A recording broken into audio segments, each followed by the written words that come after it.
Hello students, I am going to start today's video with topic classification.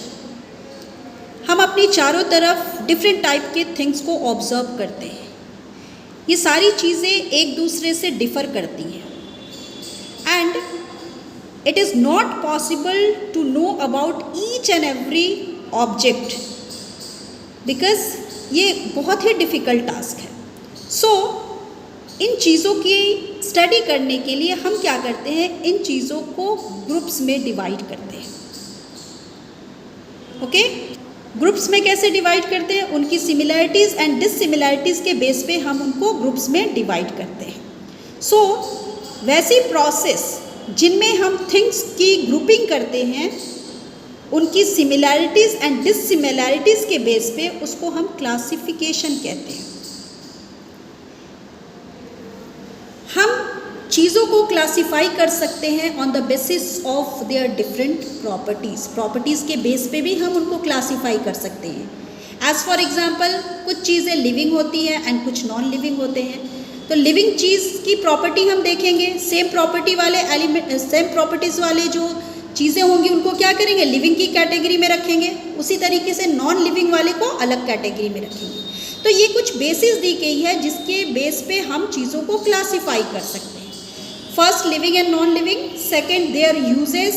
Third, similarities and dissimilarities of things. Their size and shape, उसकी size and shape के base पे भी classify कर सकते हैं. Colours के base पे, hardness और सॉफ्टनेस के बेस पे, उनकी टेक्सचर, मेटल की टेक्सचर कैसी है उस बेस पर भी हम उसे क्लासिफाई कर सकते हैं. Next, states of matter. जितनी भी सब्सटेंस होती हैं वो मैटर से मिलके बनी होती है एंड ये मैटर 3 स्टेट में एग्जिस्ट करता है: solid, liquid and gas. Water एक ऐसा सब्सटेंस है जो 3 स्टेट में एग्जिस्ट करता है: आइस, वाटर एंड स्टीम. यहाँ आइस जो है it is solid state, water is in liquid state and steam is in gaseous state.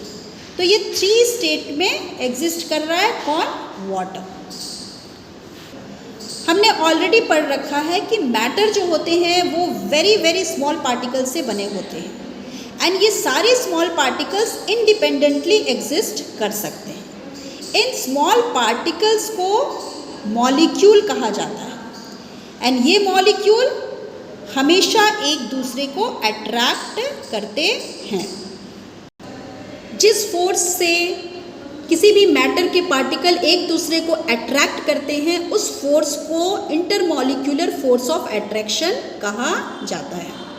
And ये intermolecular force of attraction solids में सबसे ज़्यादा होती है एंड गैसेस में सबसे कम होती है.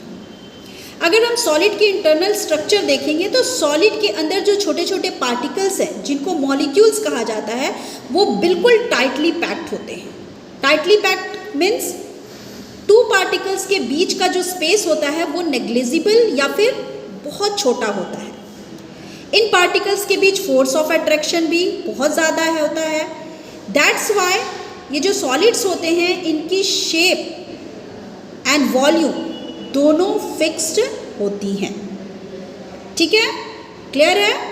सॉलिड्स में इंटरमॉलिक्यूलर फोर्स ऑफ अट्रैक्शन ज़्यादा होता है एंड साथ ही साथ इनके पार्टिकल्स के बीच जो स्पेस है वो क्या होता है, बहुत कम होता है.